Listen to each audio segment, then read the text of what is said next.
Welcome to TV for you. నేను మీ మైరా. ఎన్టీఆర్ జిల్లా ఇబ్రహీంపట్నం మండలం డాక్టర్ ఎన్టీపీఎస్ హెచ్పి పెట్రోల్ బంకులో నిధుల స్వాహా సంఘటన సంచలనం కలిగించింది.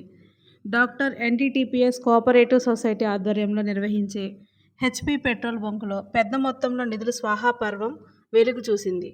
ఇందులో పనిచేసే ఒక ఉద్యోగి నగదు మాయం చేశాడని ఇబ్రహీంపట్నం పోలీసులకు ఫిర్యాదు అందింది. మరోవైపు బంకులో పనిచేసే వ్యక్తి కనిపించకుండా పోయాడంటూ ఆయన భార్య ఈ నెల 8న ఫిర్యాదు చేసింది. దీంతో ఇబ్రహీంపట్నం పోలీసులు మిస్సింగ్ కేసు నమోదు చేశారు. ఆ కేసుతో బంకులో పనిచేస్తున్న మరో కీలక వ్యక్తి మిస్ అయిన వ్యక్తి నిధులు స్వాహా చేశాడంటూ మరో ఫిర్యాదు చేశాడు. బంకులో మాయమైన నగదు భారీ స్థాయిలో ఉండొచ్చని ఆరోపణలు వినిపిస్తున్నాయి. ఏ రోజు లెక్కలు ఆ రోజు ఎందుకు తేల్చకుండా ఉన్నారనే సందేహాలు వ్యక్తమవుతున్నాయి. ఇంత మొత్తంలో నగదు స్వాహా ఆ వ్యక్తి ఒకడే ఎలా చేయగలిగాడు, ఇందులో ఎంతమంది పాత్ర ఉందనే అంశాలు తేల్చాల్సి ఉంది. ఇదే బంకులో గతంలో నిధులు స్వాహా జరిగాయి. పలుమార్లు నిధులు స్వాహా జరగడంపై అనుమానాలు వ్యక్తమవుతున్నాయి. బంకులో నిధుల స్వాహాపై సమగ్ర విచారణ చేసి బాధ్యులపై చర్యలు తీసుకోవాలని డాక్టర్ ఎన్టీపీఎస్ కోఆపరేటివ్ సొసైటీ సభ్యులు డిమాండ్ చేస్తున్నారు.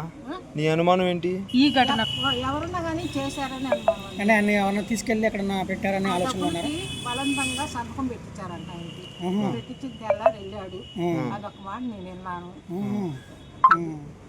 ఇప్పుడు కిడ్నాప్ చేసి ఉంటారంటావా? అదే చేసి ఉంటారండి. లేదా ఎందుకెళ్ళి ఇన్ని రోజులు ఉంటాడు పెళ్ళాన్ని వదిలేసి. ఉన్నారు చేసేవాళ్ళు ఉన్నారు కానీ వాళ్ళ పేర్లు పెడితే మళ్ళీ నన్ను మా అబ్బాయి అంటాడు ఎందుకు.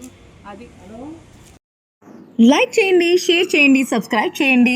మా టీవీ ఫర్ యూ ఛానల్ని సపోర్ట్ చేయండి.